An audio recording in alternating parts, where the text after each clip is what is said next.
Bagian 18, dia lagi. Teman-teman yang penasaran banget dengan ceritanya atau mau mengintip profil penulis, yuk kunjungi platform di bawah, sudah kami tulis di link deskripsi. Dan jangan lupa subscribe, like, and comment YouTube kami juga, agar kami tambah semangat mengupdate video di YouTube.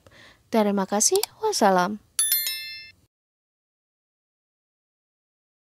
Jam menunjukkan pukul 6 pagi. Dia belum kembali dari masjid. Seusai salat subuh, aku kembali membaringkan tubuhku di ranjang. Kurasakan kantuk yang sangat luar biasa. Mungkin karena semalam tidurku hanya beberapa jam. Ditambah lagi kelelahan selepas pesta kemarin. Aku mencoba memejamkan mataku. Namun rasa sakit di sekujur tubuhku makin terasa. Tulang-tulangku terasa nyeri dan aku kedinginan. Ya, aku mulai menggigil. Suara pintu diikuti ucapan salam darinya. Ku jawab dalam hati. Posisiku membelakangi pintu masuk, dengan selimut membalut tubuhku. Makanya aku tak melihatnya masuk. Tetapi untuk berbalik, tubuhku terasa sangat lemah. Kurasakan langkahnya mendekati ranjang. Sayang, kamu sudah sholat subuh kan? Tanyanya lembut tanpa menyentuhku. Mungkin dia takut aku kumat lagi. Aku mengangguk tanpa mengucapkan sepatah kata pun, karena berbicara pun terasa berat. Kamu marah ya? Ucapnya pelan. Aku berusaha berbalik ke arahnya. Tulang-tulangku serasa patah di tiap persendian. Wajahnya nampak sangat khawatir melihatku seperti ini. Ku coba untuk menyandarkan kepalaku di atas pahanya dibantu olehnya. Kurasakan usapan lembut menyentuh kepalaku. Astagfirullahaladzim, suhu tubuhmu tinggi sekali. Dia meraba telapak tanganku dengan panik. Sayang, kamu demam. Dia beranjak dari kasur sambil mondar-mandir tak jelas di depanku. Tidak tahu apa yang ingin dia lakukan. Aku tersenyum melihatnya kebingungan. Kak, panggilku lirih. Dia segera berjalan ke arahku dengan terburu-buru. Sampai-sampai dia tidak melihat meja di depannya. Kakinya terantuk di kaki meja. Aduh, duduk. Erangan keluar dari mulutnya. Tanpa sadar aku tertawa melihatnya. Kak Safwan tidak apa-apa. Tanyaku menahan tawa. Dia terpincang mendekatiku. Tak apa-apa, cuma lecet sedikit. Jawabnya meringis. Ku coba untuk bangun perlahan untuk melihat lecet di kakinya. Sayang, aku tidak apa-apa. Kamu berbaring saja. Katanya kemudian duduk di dekatku. Haruskah aku beritahu ibu tentang keadaanmu? Ataukah kita ke dokter saja ya? Sambungnya masih terlihat panik. Tidak usah, Kak. Sepertinya hanya butuh istirahat. Jawabku sambil menutup tubuhku dengan selimut. Tapi, atau kamu minum obat penurun demam ya? Bujuknya sembari mencari-cari sesuatu di laci mejaku. Nah, ini ada paracetamol. Minum ini saja ya. Sambungnya sambil membuka kemasan obat itu. Aku mengangguk menuruti kata-katanya. Dia mengambil sebotol air mineral, kemudian membantuku meminumnya. Lalu membiarkan aku berbaring di atas pahanya. Sambil mengelus-elus kepalaku, dia melantungkan sholawat Nabi hingga akhirnya aku tertidur. Rasanya cukup lama aku tertidur. Saat ku buka mataku, kulihat ibu dan ayah di dekatku sambil tersenyum lembut ke arahku.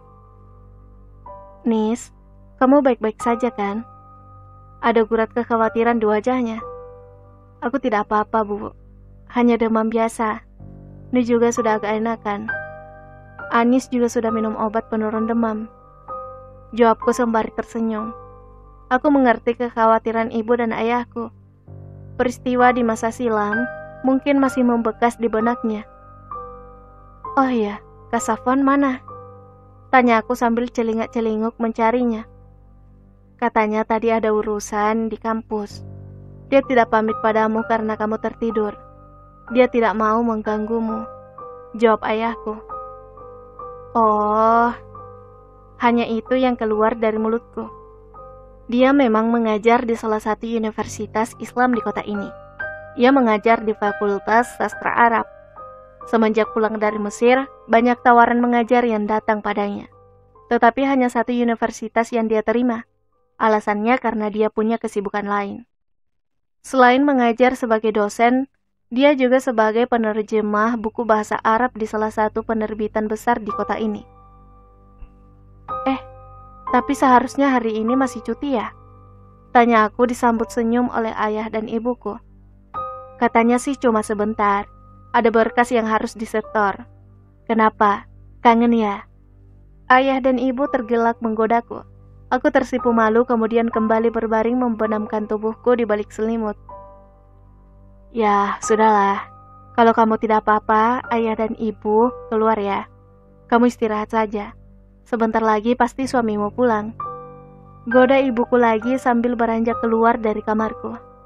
Aku kembali tidur karena badanku masih terasa sakit, meskipun tak separah tadi pagi. Menjelang azan zuhur, aku mendengar suaranya memberi salam, masuk ke dalam kamar. Aku menjawab salamnya dalam hati dan pura-pura tidur. Kurasakan ada gerakan di ranjang. Mungkin dia sengaja berjalan perlahan, agar aku tidak terbangun. Dia berbaring di dekatku. Ada usapan lembut di pipiku dan ciuman mendarat di keningku. Aku kemudian membuka mataku. Kak Safwan sudah pulang? Tanyaku pura-pura tidak tahu kedatangannya. Entah mengapa aku selalu kikuk di depannya. Apalagi saat ini kami berhadap-hadapan membuat irama jantungku tak beraturan. Menatap matanya yang selalu memancarkan pandangan kasih sayang. Bagaimana perasaanmu sekarang? Tanyanya menyentuh keningku. Alhamdulillah agak baikan kak. Jawabku mengalihkan pandanganku. Aku malu terus ditatap olehnya. Alhamdulillah. Maaf ya, aku tadi pergi tidak pamit. Ucapnya sambil tersenyum padaku. Tangannya tak henti-hentinya mengelus lembut pipiku yang menciptakan rona di pipiku. Jantungku tak hentinya berdegup. Sayang, bolehkah aku membuka kerudungmu? Sejak semalam, aku penasaran bagaimana rupa rambut bidadari syurgaku ini. Ucapnya berbisik. Aku sempat kaget atas permintaannya. Aku sadar ternyata aku memang tak pernah membuka kerudungku semenjak dia ada di kamar ini. Perlahan dia melepas kerudungku tanpa menunggu persetujuan. Aku ragu tapi kubiarkan saja. Bukankah dia suamiku? Dia telah halal bagiku. Bahkan menyaksikan seluruhnya pun dia berhak. Masya Allah, apakah aku sedang menatap bidadari? Ucapnya menggoda setelah berhasil membuka kerudungku. Aku tersipu mendengar pujiannya. Dia begitu piawai membuat hatiku berbunga. Hingga azan terdengar dari masjid pesantren, dia mengeluarkan banyak sekali rayuan dan candaan. Kadang membuatku merona, kadang membuatku tertawa. Dia benar-benar obat penawar dari dukaku di masa lalu. Seminggu usai pernikahan kami, walaupun dia selalu memperlakukan aku dengan manis, namun tak jua dia meminta haknya sebagai suami. Aku sebenarnya tidak keberatan, tapi aku malu untuk mengatakannya lebih dahulu. Hari ini cutinya sudah habis. Dia mengajakku pindah ke rumah baru kami yang dia beli sejak dia masih kuliah di Mesir. Aku hanya turut saja, mengingat rumah itu berada di pinggiran kota. Jaraknya tidak jauh dari tempatnya mengajar dan kantor tempat dia bekerja. Karena rumah itu baru akan kami tempati, dia mengajakku untuk belanja kebutuhan dapur di sebuah swalayan tak jauh dari rumah. Saat sedang asyik memilih belanjaan, mataku beradu dengan dua sosok yang sangat aku kenal. Langkahku terhenti dan aku berdiri kaku menatap dua orang yang juga menatap ke arahku. Entah kenapa tubuhku kembali bergetar hebat, hingga jatuh terhempas di lantai swalayan. Sementara Kak Safwan yang ada di bagian lain tidak melihat kejadian itu. Nisa! Teriak kedua orang itu serentak berlari ke arahku. Karena keributan itu, Kak Safwan yang tak jauh dari tempatku mendengar namaku disebut berlari ke arahku. Sayang, kamu kenapa? Kak Safwan memapahku untuk berdiri, namun tubuhku melemas. Dua orang yang tadi berlari ke arahku serentak berhenti di hadapanku. Mereka saling berpandangan heran dengan kejadian yang baru saja terjadi. Sayang, ayo, aku bawa ke mobil ya. Kak Safwan lalu menggendongku keluar setelah meletakkan semua belanjaannya di meja kasir. Dia panik melihat keadaanku yang tiba-tiba ambruk seperti itu. Tubuhku masih bergetar hebat. Keringat bercucuran membasahi jilbab dan gamisku. Kak Safwan tak henti-hentinya menuntunku untuk membaca istighfar hingga aku sedikit tenang. Setelah agak tenang, dia pamit untuk pergi membayar belanjaan yang dia simpan di meja kasir tadi, kemudian mengajakku pulang. Pikiranku masih tertuju pada dua orang yang kulihat di swalayan tadi.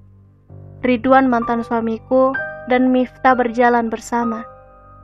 Entah kenapa aku tidak bisa menguasai perasaanku saat melihat atau mendengar apapun tentang mantan suamiku. Mengapa aku serapuh ini? Jauh dari harapan Kak Safwan yang menganggapku wanita kuat dan sabar. Kak Safwan fokus menyetir sembari sesekali melirikku. Kekhawatiran tergambar jelas di wajahnya.